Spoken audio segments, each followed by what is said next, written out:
Tá, vamos resolver, né? Essa questão 12 do ITA. Bom, basicamente a gente vai usar da definição, né? Então, seja uma função de A em B, para ela ser injetiva, né?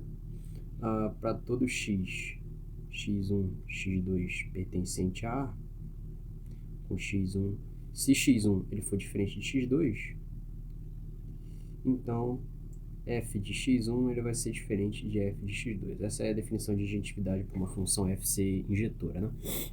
E basicamente é o caso que a gente tem aqui. Então segue bem trivialmente, porque como o x2 é maior do que x1, então x2 é diferente de x1, consequentemente f de x1 é maior que f de x2. Então segue de imediato que a função é sim injetora, né? Agora, para a gente saber se a função pode ser uma função ímpar ou uma função par. Para a função par, ela definitivamente não pode ser uma função par. Por exemplo, dado A real, dado A real maior que zero, né, vamos botar assim, deixar meio implícito que é real, o A obviamente ele vai ser maior que menos A, ou seja, f de A é menor do que f de menos A. E para ser uma função par, a gente precisa do quê? Que o f de A seja igual a f de menos A. Ou seja, isso aqui é impossível para uma função estritamente decrescente, ser uma função par. Então, para a função ímpar, basta a gente dar um pequeno contra-exemplo, né? Basta, por exemplo, a gente pegar a função f de x é igual a menos x mais 1. Isso aqui é uma função estritamente decrescente, injetora. E o f de menos, para a gente ter uma função ímpar, né? O f de menos x tem que ser igual a menos f de x. Que não é o caso aqui, né? Porque é o seguinte, f de menos x é igual a x mais 1. Enquanto menos f de x é igual a x menos 1. E são obviamente diferentes. Então, ela não é par nem ímpar, né? Esse exercício só mostra basicamente que se uma função for par, não significa que ela é ímpar, né? Então, ela pode ser tanto ímpar quanto par. A maioria das vezes, as funções elas não são nenhuma das duas, né? Geralmente. Agora, a C, ela pergunta se a função possui inversa, então sua inversa é estritamente decrescente. Uma função inversa, ela tem a seguinte propriedade, né? A composta da inversa com a função, da função com a inversa, é igual a função identidade. Então, no caso, como a gente tem x2 maior que x1, o x2 e x1 pode ser escrito da seguinte forma, né? A composta da inversa da função com a inversa, f de x2 é maior do que f de x1. Consequentemente, f de x2 é menor do que f de x1. Logo, a função também é decrescente, né? Estritamente decrescente. Então, questão bem mole, né? Vamos para a próxima. Mais um problema aqui de caracterização de função. E esse problema é bem mais engenhoso que os outros. O problema da EFOL. Bom, ele fala, a forma de uma montanha pode ser descrita pela equação, né? Ele dá a forma de uma equação quadrática aqui. E o x ele variando sobre um intervalo fechado. Aí considere um atirador munido de um rifle de alta precisão localizado no ponto, né, ele dá essas coordenadas, a partir de que ponto uma montanha, na montanha, um coelho indefeso estará 100% seguro, né? Então, basicamente, né, primeiramente a gente precisa interpretar corretamente o problema, né? Essa informação aqui, ó, em específico, a partir de um rifle de alta precisão, não foi dada à toa. Com alta precisão, ele significa o seguinte, que a trajetória da bala ela está pouco sujeita à ação da gravidade, ou seja, retilínea. Então, a gente considera a trajetória uma reta, né? Então, vamos focar primeiramente nessa equação aqui, f de x menos x ao quadrado, 17x menos 66, para a gente encontrar as raízes e poder desenhar o gráfico depois. Para a gente ter uma visualização melhor do que a gente quer. Então, vamos encontrar as raízes dessa equação. Vai ter menos 17, mais ou menos raiz de 17 ao quadrado, menos 4, vezes menos 1, menos 66.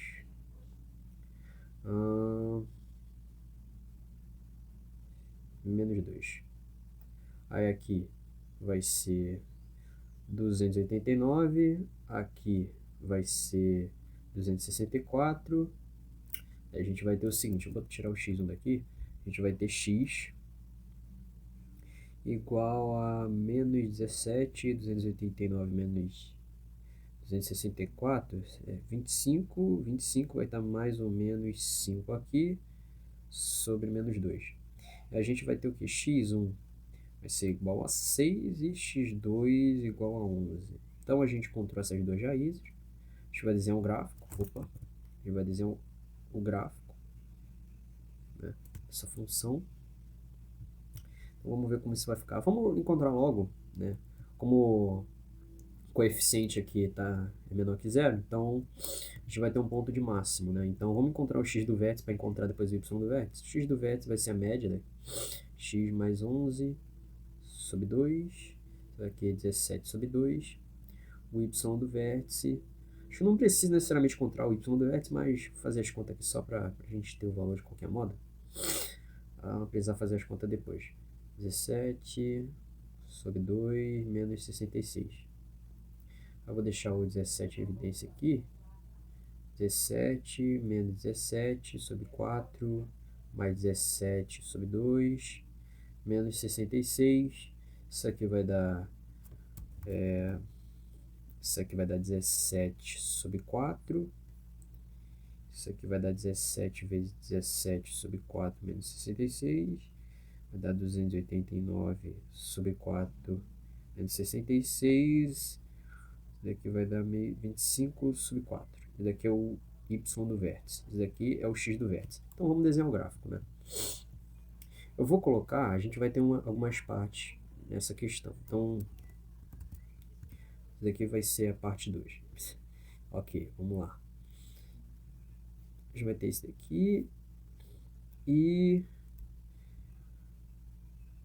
vou desenhar aqui. Pegar com vermelho. Tá, pode ser. Meu programa aqui decidiu fechar do nada, mas não tem problema. Vamos continuar. Vamos desenhar aqui. Vamos desenhar uma parábola. Com cavidade voltada para baixo. Isso aqui. Show. E vamos lá. Aqui vai estar o 6. Aqui vai estar o 11. Aqui vai estar o x do vértice. E aqui vai estar o atirador, né? Isso. Vai estar o atirador. A gente vai ter uma reta. E o coelho, ele vai estar nessa montanha aqui. Ele vai estar localizado em algum ponto. Então, basicamente, ele está pedindo o seguinte. Está pedindo essa reta aqui, ó. Tá, não ficou tão bom assim. Deixa eu colocar esse ponto em algum outro lugar. Aqui vai estar um atirador. 2, 0. Show. Então, aqui vai ser meio que o ponto de máximo, onde a bala pode acertar na montanha. Então, meio que a gente quer encontrar esse ponto P. E vai usar de argumento que, a partir desse ponto P, o coelho vai estar 100% seguro, né? Então, vamos chamar isso daqui de R, né? E a gente meio que vai querer fazer isso. A gente vai querer encontrar esse ponto P. Então, né, como eu falei, essa equação dessa reta R vai representar a trajetória, né, do rifle, mirando no seu maior ponto da montanha. E esse problema vai se resumir a gente encontrar o ponto de tangência de uma reta a uma cônica, né? Então vamos chamar esse R de AX mais B.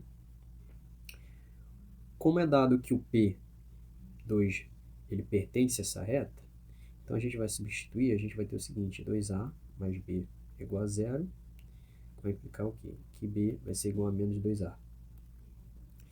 Então, y basicamente vamos chamar de, sei lá, de y de R, meio que a função que expressa meio que o gráfico da reta R. a gente vai substituir essa expressão de f para a gente obter o ponto de encontro, né, dessa reta com a parábola. Né? No caso, a gente vai obter depois uma equação de segundo grau, a gente vai fazer o discriminante ser igual a zero para a gente ter apenas um ponto, né, de encontro, que é uma reta tangente, e é praticamente isso. Então vamos lá, a gente vai ter x ao quadrado menos 17x menos 66 igual a ax, isso aqui vai ser menos 2, menos 2a, menos 2a. A gente vai ter o seguinte, a gente vai ter menos x ao quadrado, vou fazer aqui mais embaixo, x ao quadrado mais x, 17 menos a, mais 2a menos 66 é igual a zero. Então a gente vai fazer isso. Mas a gente quer um ponto de tangência, a gente vai botar o discriminante igual a zero. A gente vai ter 17 menos a ao quadrado. Vai dar uma continha, mas não tem problema. 66 menos 2a igual a zero. A gente vai ter 289 menos 34a mais a ao quadrado mais 8a menos 264. Daí a gente vai ter ao quadrado menos 26a mais 25 é igual a zero. A gente vai resolver essa equaçãozinha aqui. O que a gente vai ter? Vamos botar para cá, continuar resolvendo aqui. A gente vai ter a igual a 26, mais ou menos raiz de... Essa parte aqui é só conta. Então, vou acelerar um pouquinho o vídeo.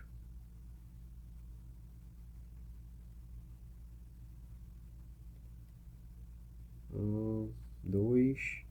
Isso aqui vai dar 26 mais ou menos 24 sobre 2. Então a gente vai ter A1 igual a 1 e A2 igual a 25. Show. Tá, então a gente vai obter duas equações da reta.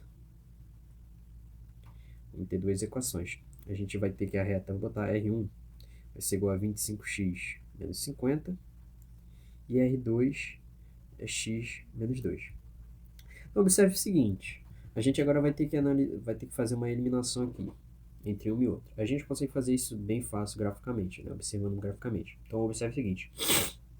Para x igual a 6, a gente vai obter o seguinte. Que no R1, a gente vai ter 25 vezes 6 menos 50. Isso daqui vai dar 100. Ou seja, eu vou usar esse gráfico que a gente já desenhou. A gente basicamente vai ter isso aqui, ó. Vamos diminuir isso daqui só para fingir que a gente está numa escala maior. Nesse ponto 6, essa reta, ela vai meio que tocar isso aqui, ó. Vai tocar o ponto 10. Quer dizer, o ponto 100. Está localizada aqui em cima. E não é isso que a gente quer, né? Isso aqui não faz o menor sentido por causa do nosso problema. Então, a reta vai acabar por ser o R2, que é x menos 2. Então, a gente ainda quer encontrar esse ponto P, né? Ponto P dessa situação aqui. Então, a gente vai substituir aqui, de novo na parábola. Menos 17, menos 66. A gente vai ter x ao quadrado menos 16x mais 64. A gente consegue fatorar isso aqui. X menos 8 ao quadrado igual a zero. Ou seja, x vai ser igual a 8. Para o x igual a 8, a gente obtém, substituindo aqui, a gente vai ter que o y vai ser igual a 6. Ou seja, o ponto vai estar localizado na coordenada 8, 6. Então, vai ser a partir desse ponto que o coelho ele vai estar 100% seguro, né? Então, a gente resolveu um problema. Um problema bem bacana. Um problema bem mais sofisticado que os anteriores. Vamos pro próximo. Bom, vamos resolver esse problema aqui. É um problema da AFA, né? Que eu adaptei. No caso, eu transformei uma questão discursiva, né, da AFA, uma questão bem objetiva, então tu resolve bem rapidinho. Então vamos construir o gráfico da F, né? A F está meio que definida, né, recursivamente, então vamos fazer em parte, né? Então, para x menor ou igual a 2, a gente basicamente tem essa função afim aqui. Então, basicamente, a gente vai ter um gráfico basicamente assim, ó, com menos 1 aqui, 2 aqui, né? Vou botar um ponto aqui, um pontilhado. Opa.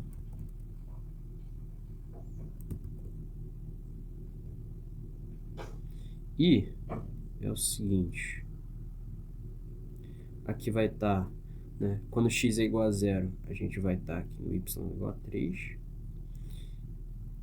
Aí vai ser basicamente uma função assim, ó, essa parte, desse intervalo. Agora, no x maior que 2, a gente vai ter uma função quadrática. Então, x ao quadrado sobre 4 menos x. Vamos encontrar as raízes. A gente vai ter... Vamos deixar o x a quarta em evidência. A gente vai ter x menos 4. Então, as raízes vão ser x1 igual a 0, x2 igual a 4. Então, né, a gente basicamente vai ter uma função assim, ó. Vai ser positivo, aqui, vou botar as raízes aqui, que vai ser 0, aqui vai ser o 2, opa, e aqui vai ser o 4. E a gente quer basicamente a função a partir daqui. Aqui a gente sabe que vai ser negativo e aqui vai ser positivo. Então, a gente basicamente vai ter uma função que ela é só um ramo de uma parábola, né? Então a gente não vai ter a parte simétrica da parábola, né? Para quem já sabe, a parábola ela deixa de ser injetiva por conta daquele ramo simétrico que ela tem, né? Então a gente vai ter uma função, o gráfico dessa função vai ser basicamente dessa forma, vai ser só uma parte do ramo da parábola. Então vamos usar desse gráfico aqui, vamos fazer o gráfico completo. A gente vai ter basicamente isso aqui, ó. Assim, ó. Opa. Então a gente vai ter praticamente isso daqui. Então esse vai ser o gráfico da função. E aqui, vou colocar o x aqui.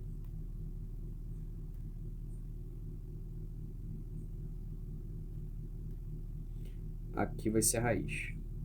Então, basicamente, logo de cara vocês percebem que essa função ela é estritamente, né, crescente e a crescente para x maior que 2 e tudo mais, e ela é injetora, né? Se usar o princípio da reta horizontal, a gente vê que ela é injetora. Então, a letra B é para mostrar que f possui inversa. Para f uma função ela possui inversa, ela precisa ser objetora, ou seja, sobrejetora e injetora. Então a gente precisa mostrar essas duas coisas. Como aquela questão do ita que a gente fez anteriormente, f de 1 de x menos 3 e f2 de x ao quadrado sobre 4 menos x, no intervalo x maior que 2, elas são estritamente crescentes, né? Ou seja, elas são injetoras. É fácil mostrar, né, que essa função aqui ela é injetora. Essa daqui sai trivialmente, usa a definição de injetividade, essa daqui também sai trivialmente usando a definição de injetividade, né? Já que ou pode usar do argumento sobre a gente ter apenas um ramo de uma parábola aqui, né? Eu não vou fazer isso, porque sai bem rápido, fica como exercício, mas qualquer dúvida é só deixar aí nos comentários, para mostrar que essa função aqui é injetiva. Daqui a gente viu anteriormente que já é. Então, é basicamente isso daqui, a letra B. Então, a gente mostrou que ela é injetiva, e só falta mostrar que ela é sobrejetiva. Só que é o seguinte, como o domínio da F são reais, e F é injetora, a gente não pode ter um domínio, né? A gente não pode ter um conjunto imagem da F estritamente contido nos reais. A gente precisa ter o conjunto imagem igual ao conjunto dos reais. Ou seja, a gente também vê que ela é sobrejetiva. Então, sendo objetiva e sobrejetiva, ela é bijetora. Dessa forma, ela vai possuir uma inversa, né? Então, agora a letra C vai se resumir a gente encontrar essa inversa. Bom, existe uma técnica para a gente encontrar uma inversa. No caso, vamos olhar para o intervalo y menor ou igual a 2. No caso é x menor ou igual a 2, mas eu vou deixar y, só para ficar mais claro. A gente vai ter o quê? Y menos 3 igual a x. Vai implicar em y igual a 3 mais x. Agora, para o intervalo y maior que 2, a gente vai ter uma função quadrática, né? Função quadrado sobre 4 menos y. Uma das formas da gente encontrar a inversa de uma função quadrática, né, é a gente usar pela fórmula, né, a fórmula quadrática, a fórmula da equação de segundo grau, para encontrar as raízes. A gente vai ter, desenvolvendo, a gente vai ter y quadrado, y menos 4x igual a 0. Então, um jeito de encontrar a inversa é justamente usando dessa fórmula, né, da formulazinha que o pessoal chama de Bhaskara. Então, vamos lá, vamos ter y igual a 4 mais ou menos raiz de 16 mais 16x. A gente vai ter 2. A gente consegue tirar a raiz daqui, a gente vai ter 2 mais ou menos 2, 1 mais x. Só que, obviamente, né, o y é um número real, então isso daqui vai ser maior ou igual a 0. E a gente vai ter que, como o y ele é maior que 2, então a gente não vai poder ter 2 aqui, né, mesmo que isso daqui seja 0. Então a gente vai ter que o y vai ser 2 mais raiz de 1 mais x. 2 mais 2 raiz de 1 mais x. Agora é o seguinte. Vamos encontrar um intervalo do x para a gente conseguir definir a nossa função inversa. Então, como o y ele é maior do que 2, então a gente vai ter que 2 mais 2 raiz de 1 mais x vai ser maior do que 2. Isso vai ser 1 mais x maior que 0, que vai implicar em x maior que menos 1. Ou seja, para y maior que 2, a gente deve ter y maior que menos 1. Então, por conseguinte, para y menor ou igual a 2, a gente deve ter x menor ou igual a menos 1. Então, a nossa função inversa vai ficar como? f de x, inversa de f de x, vai ser x mais 3, quando x é menor ou igual a menos 1, e 2 mais 2 raiz de 1 mais x, quando x é maior que menos 1. Então é basicamente esse exercício. Agora vamos para o próximo.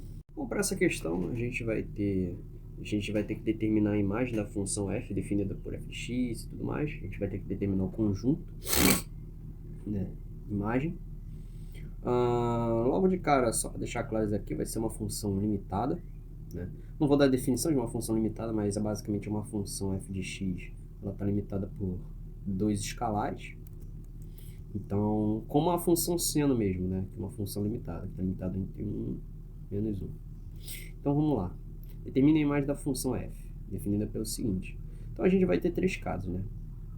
A gente vai ter o primeiro caso, onde o x ele pode ser menor do que 2, onde o x pode ser maior do que 2, quando o x está entre menos 2 e 2. Né? Nesses 3 casos a gente vai obter uma solução diferente. Então vamos analisar o primeiro caso para x menor ou igual a 2, maior ou igual a 2, vamos, que é mais rápido. Então, para x maior ou igual a 2, a gente vai ter x mais 2 menos x mais 2. Isso daqui vai ter 4. É um caso bem mais simples. Agora vamos para o caso 2, né? Caso onde, vamos pegar que x é menor, está entre menos 2 e 2. Bom, para esse caso a gente vai ter o seguinte. Tem módulo de x, tem módulo de menos x mais 2. Considerando esse daqui, ó, eu inverti a ordem sem querer. Vai ser x mais 2 menos x menos 2. Então, isso aqui vai ser módulo de x mais 2 mais x menos 2. Isso aqui vai ser módulo de 2x. Então, vamos para o terceiro caso.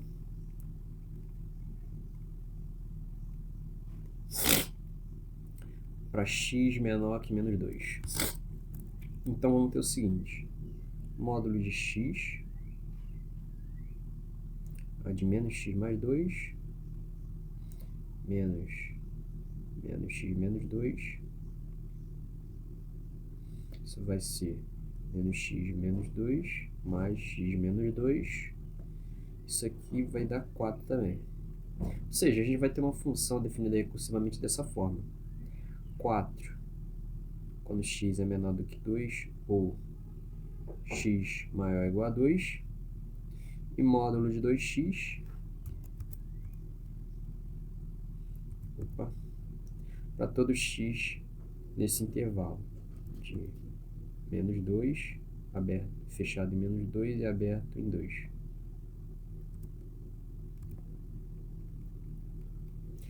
Em outras palavras, a gente vai ter o seguinte, que a função, o conjunto imagem, eu vou botar, sei lá, contradomínio, o conjunto imagem é esse aqui, f de x real, potências reais, tá ok. F de x está entre 0 e 4. Uma vez que isso daqui, o máximo disso daqui é 4 também, e o mínimo é 0. Então, é isso a questão. Vamos para a próxima. Bom, eu não vou resolver a questão 22 aqui, porque é uma questão bem fácil, mas uma coisa interessante dela é que ela vai envolver um conceito específico que nem muitas pessoas conhecem, né? Quando a gente estuda a geometria com abordagem vetorial, geralmente quando a gente vai encontrar um ângulo entre duas retas, a gente encontra a partir do produto escalar. Então, de V1, V2, igual a módulo de V1, módulo de V2, na norma, vezes cosseno de θ. E aí, o ângulo vai ser esse cosseno de θ aqui. A gente isola, a gente obtém isso aqui. V1, V2, V1, V2 em módulo. Então, só que no contexto da matemática do ensino médio, usando apenas a abordagem vetorial, quer dizer, abordagem trigonométrica, a gente vai ter o seguinte, né? Então, vamos partir, né, para a gente conseguir calcular o ângulo entre duas retas. A gente vai obter em função de uma razão trigonométrica. Então, vamos lá. Vamos primeiro definir o que é um coeficiente angular, né? O coeficiente angular é o seguinte. Vamos botar aqui pontilhado. Tá aqui. Tá aqui. Opa. Tá aqui. Vamos ficar certinho aqui. Aqui e aqui. Aqui vou chamar de XB. Aqui XA. F de XA. F de XB. Isso aqui é a reta R. Show? Então, observe o seguinte. Eu vou construir um triângulo aqui.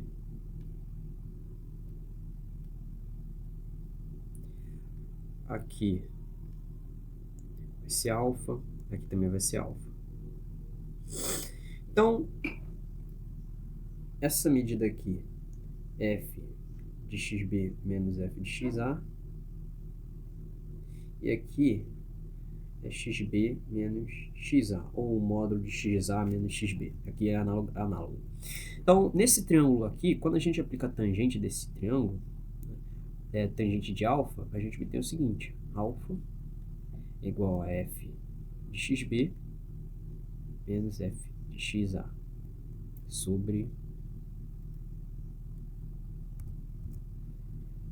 xb menos xa. Isso é basicamente a taxa de variação, né? Então, isso vai ser o coeficiente angular da reta R. No contexto de função afim, é isso que é o coeficiente angular, na minha opinião, né? Na minha opinião, até o Grandiello, ele explica isso. A gente chama erroneamente, né, no contexto de função afim, isso daqui de coeficiente angular, sendo que na função afim isso daqui é uma taxa de variação. Vocês percebem, o coeficiente angular é basicamente a taxa de variação de fato. No contexto geométrico não é tão preciso falar isso, né? Então, vamos lá, sabendo disso, né, sabendo que, né, o coeficiente angular é a tangente do ângulo que a reta faz com o eixo das abscissas, a gente vai partir do seguinte. Vamos pegar tudo isso aqui, vamos deixar bem pequenininho.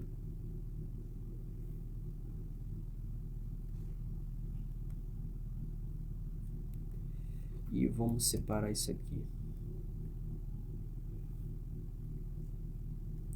Então vamos partir do seguinte. Vou desenhar um plano cartesiano aqui. E vamos desenhar duas retas. A reta R e em rosa eu vou desenhar a reta S. Daí é o seguinte. Daqui vai ser a reta R, daqui é a reta S. O ângulo que a reta S faz com o eixo das abscissas é beta. E a reta E é alfa. Aqui vai ser, deixar em π radiano menos beta. E a gente quer encontrar esse ângulo em laranja aqui. Quer encontrar o θ. Bom, o que a gente vai fazer? Como o θ ele é um ângulo externo, né? Ângulo externo a esse triângulo, vou botar ABC.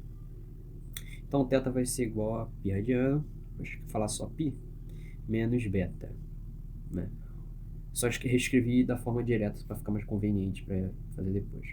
Então, como o ângulo que a reta R e S fazem com o eixo das abscissas é alfa e beta, respectivamente, então o MR, né, o coeficiente angular da reta R é tangente de beta, é de alfa, e o coeficiente angular com a reta S é tangente de beta. Se eu falei alfa em vez de beta e tudo mais, é porque acabo não me ligando muito no que eu estou falando. Esse é um dos problemas do vídeo. Eu acabo explicando, não presto muita atenção nas baboseiras em questões de nomenclatura do que eu acabo dizendo. Então, sabendo disso, a gente vai ter o seguinte. Se a gente botar a tangente em ambos os lados, a gente vai ter o seguinte. Tangente de θ é igual a tangente de alfa mais a tangente de π mais alfa menos beta. A gente vai usar de uma transformação trigonométrica, né? Tangente da soma, tangente da diferença, que a tangente de mais ou menos b é tangente de A mais ou menos tangente de B. Isso aqui vai ser 1 menos mais tangente de A vezes tangente de B. Vamos deixar isso aqui em vermelho. Deixar aqui. Vai ficar confuso. Então a gente vai usar dessa transformação. Vamos escrever a tangente de θ dessa forma. Tangente de θ é igual a tangente de π mais tangente de alfa menos beta, 1 menos tangente de alfa menos beta vezes tangente de π. Isso aqui a gente sabe que vai dar zero, então tudo isso aqui vai dar zero. Isso aqui vai ser zero, então a gente vai ter o seguinte, que a tangente de θ é tangente de alfa menos beta. Vamos aplicar a transformação novamente. A gente vai ter o que? Que a tangente de θ é tangente de alfa menos tangente de beta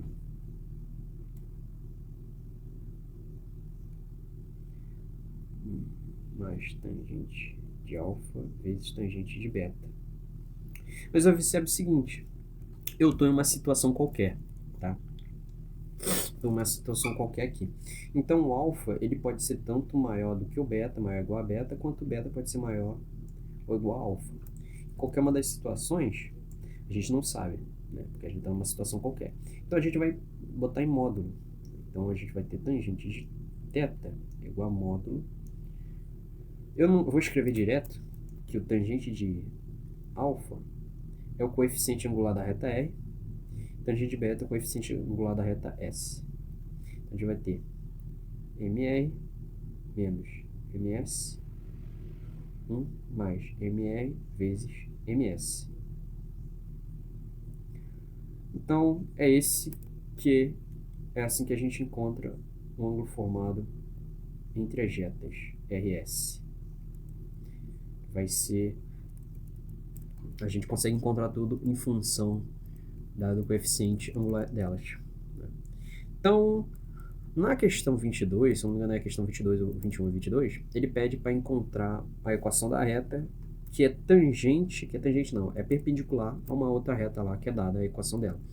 Então vamos lá, como é uma reta perpendicular a outra, então esse tangente de θ vai ser igual a tangente de π sobre 2. Só que é o seguinte, a única maneira da gente ter tangente de π sobre 2, né, o AMR menos MS e tudo mais, igual essa expressão lá em cima, é com o denominador sendo igual a zero.